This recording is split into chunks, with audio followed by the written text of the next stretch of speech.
దేవుని పరిశుద్ధ నామానికి మహిమ కలుగునుగాక. ప్రభు అయిన యేసుక్రీస్తు నామంలో మీ అందరికీ హృదయపూర్వక వందనాలు తెలియచేస్తూ ఉన్నాను.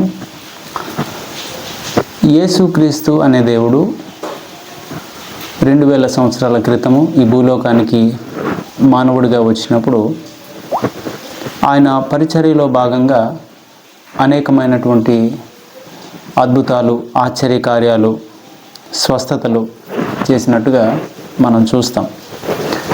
అయితే యేసుక్రీస్తు ప్రభువారు స్వస్థతలు ఎందుకు చేసేవారు, లేదా స్వస్థతలు ఎందుకు చేయాల్సి వచ్చింది అనేది మనం ఆలోచన చేయాలి. దాని గురించినటువంటి అవగాహన ఖచ్చితంగా కలిగి ఉండాలి. ఎందుకు అనంటే నేటి దినాన స్వస్థతల విషయంలో అనేక మంది మోసపోతూ అనేక మంది అపార్థం చేసుకుంటున్నట్టుగా మనము చూస్తూ ఉన్నాం. అయితే యేసుక్రీస్తు ప్రభువారు స్వస్థతలు ఎందుకు చేశారు అనేది వాక్యపు వెలుగులో మనము పరిశీలన చేద్దాం.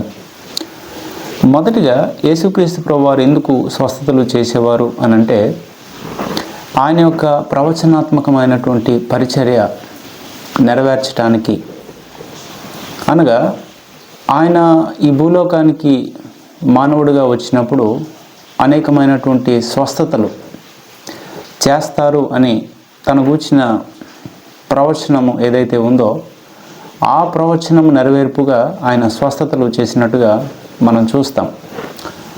ప్రవక్త అయినటువంటి యెషయా 53వ అధ్యాయము 4, 5, 6 వచనాల్లో మనం చూస్తే ప్రవక్త అయినటువంటి యెషయా ప్రభు అయిన యేసుక్రీస్తు గూర్చి ఈ రకంగా ప్రవచించారు. నిశ్చయముగా అతడు మన రోగములను భరించెను, మన వ్యసనములను వహించెను. ఆయనను మొత్తబడిన వానిగాను, దేవుని వలన బాధింపబడిన వానిగాను, శ్రమనొందిన వానిగాను మనం అతనిని ఎంచితిమి. మన అతిక్రమ క్రియలను బట్టి అతడు గాయపరచబడెను, మన దోషములను బట్టి నలగొట్టబడెను.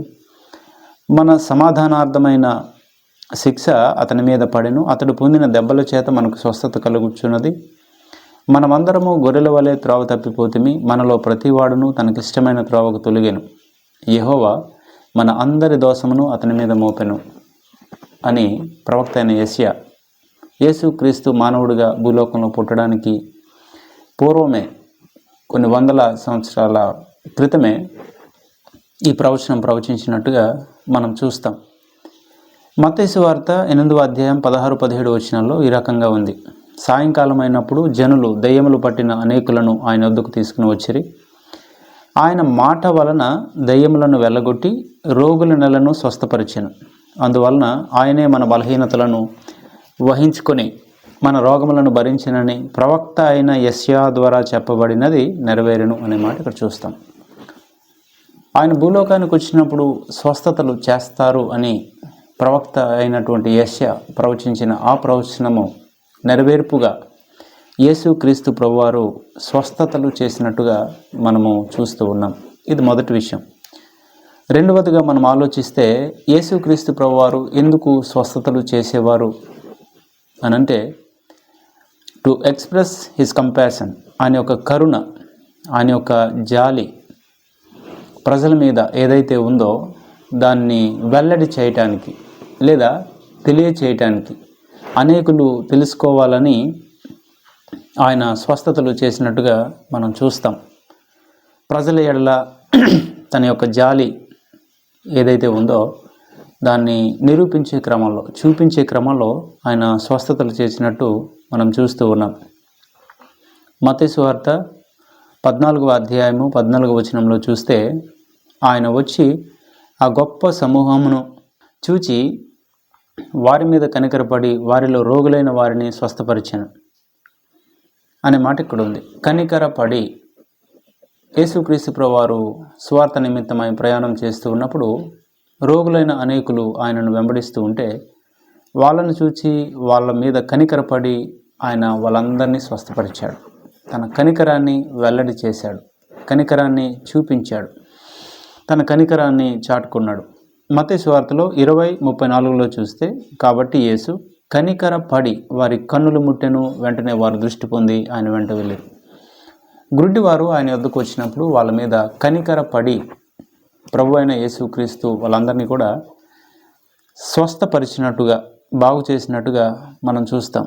బైబిల్ గ్రంథంలో అనేక సందర్భాల్లో యేసుక్రీస్తు ప్రభువారు కనికర పడి అనేకులను స్వస్థపరిచినట్టుగా మనము చూస్తాం. తన కనికరాన్ని వెల్లడి చేయడానికి ఆయన స్వస్థపరిచారు.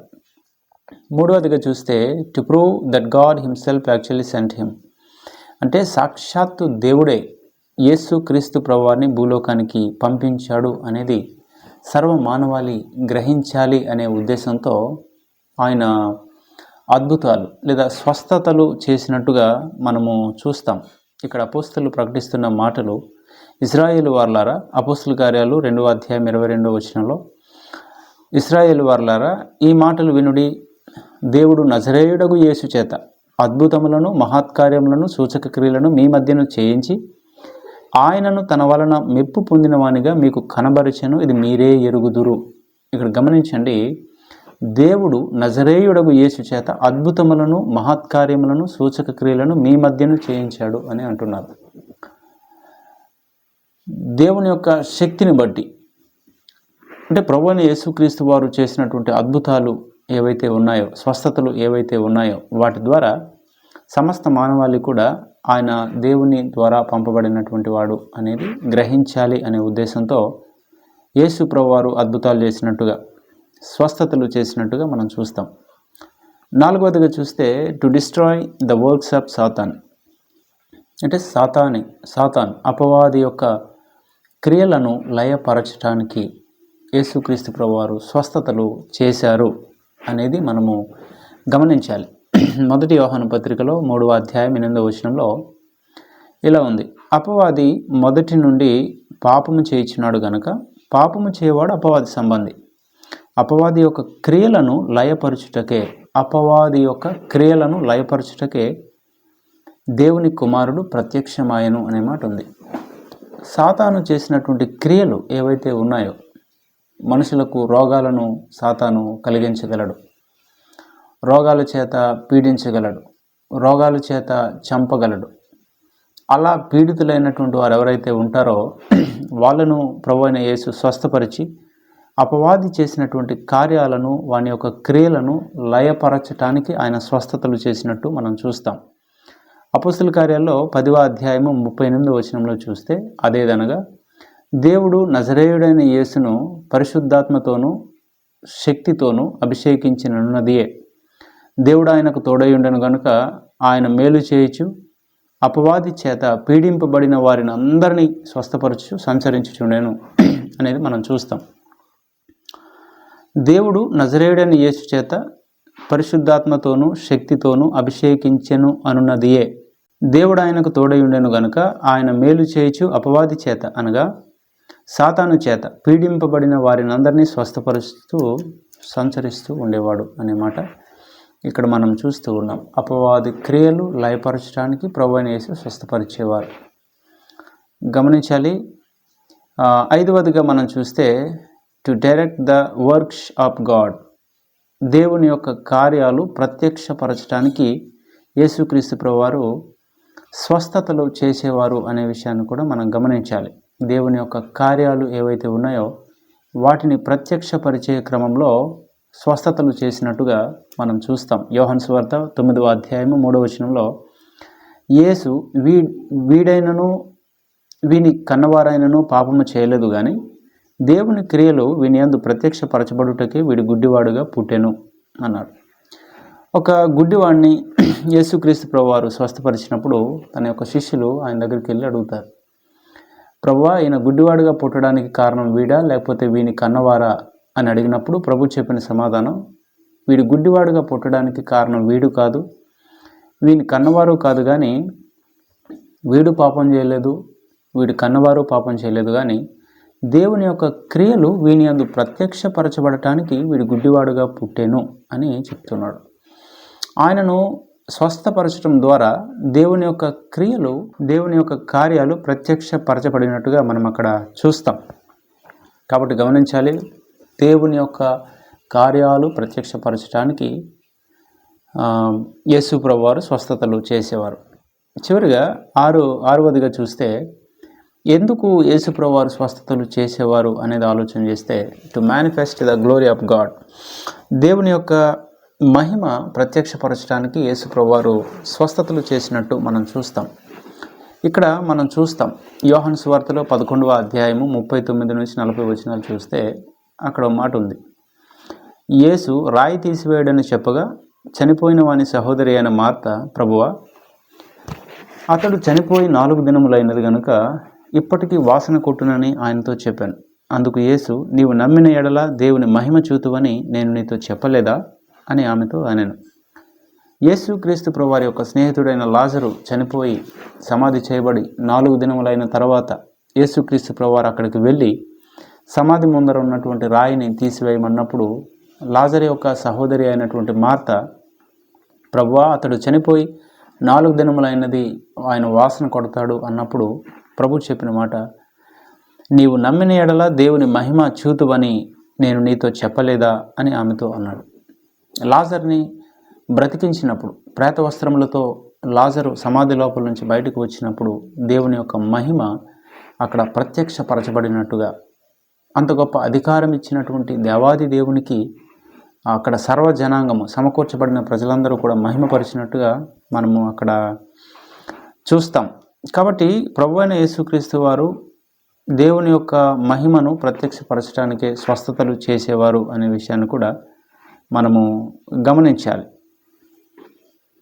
దేవుని యొక్క మహిమను ఆయన ప్రత్యక్షపరచడానికి మనం ఆలోచన చేస్తే ఈ దినాన చేస్తున్నటువంటి స్వస్థతలను గురించి ఆలోచన చేసినప్పుడు అనేకులు ఫేమస్ అవడానికి స్వస్థతలు చేసినటువంటి వాళ్ళని మనం చూస్తాం.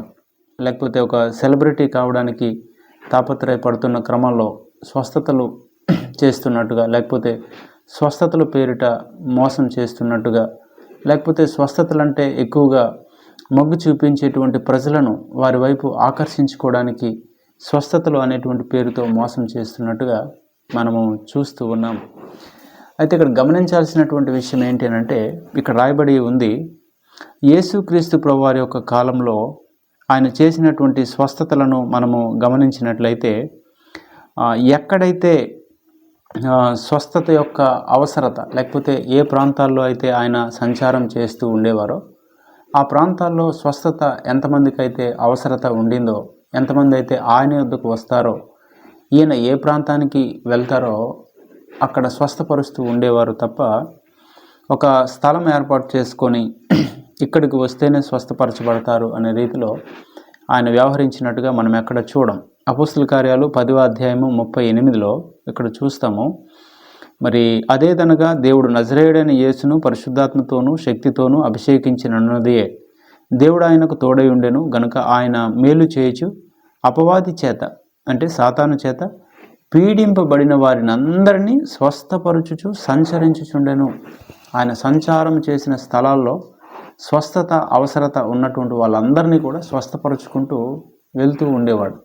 ఇక్కడ నేటి దినాల్లో జరుగుతున్నటువంటి స్వస్థతలకు యేసుక్రీస్తు ప్రభువారి యొక్క కాలంలో ఆయన చేసినటువంటి స్వస్థలను కొన్ని పరిస్థితులను మనము కంపేర్ చేసినప్పుడు నేటి దినాన ఫేమస్ అవటానికి స్వస్థతలు చేసేటువంటి వాళ్ళు, లేకపోతే ఫేమస్ అవటానికి స్వస్థతలు విషయంలో అనేకులను మోసం చేయడానికి అనేకులు ప్రయత్నం చేస్తూ ఉన్నారు.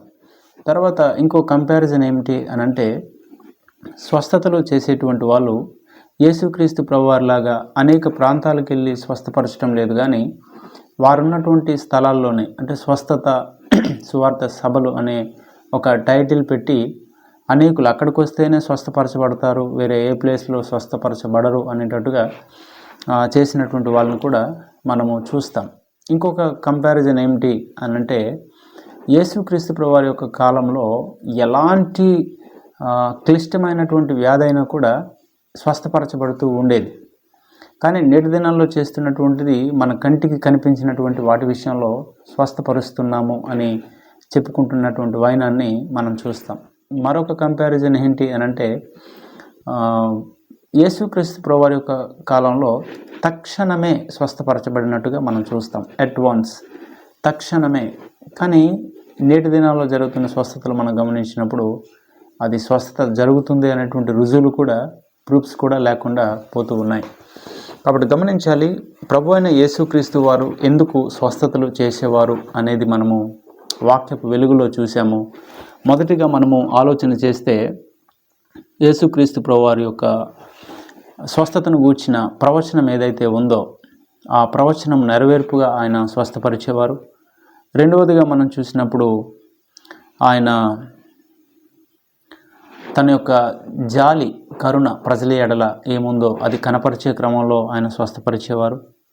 మూడవదిగా మనం ఆలోచించినప్పుడు దేవుడే తనను ఈ భూలోకానికి పంపించాడు అనేది సర్వమానవాళి గ్రహించినట్లుగా ఆయన స్వస్థపరిచేవారు.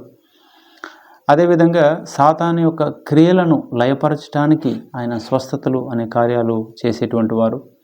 ఐదవదిగా చూసినప్పుడు దేవుని యొక్క కార్యాలను ప్రత్యక్షపరచడానికి ఆయన అనేకులను స్వస్థపరిచినట్టుగా మనం చూస్తున్నాం.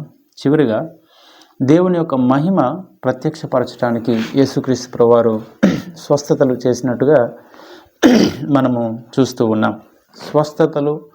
స్వస్థతల యొక్క ఉద్దేశము, యేసుక్రీస్తు ప్రభువారు స్వస్థతలు చేయుటలో తన యొక్క ఆంతర్యాన్ని మనము గమనించగలుగుతూ ఉన్నాం.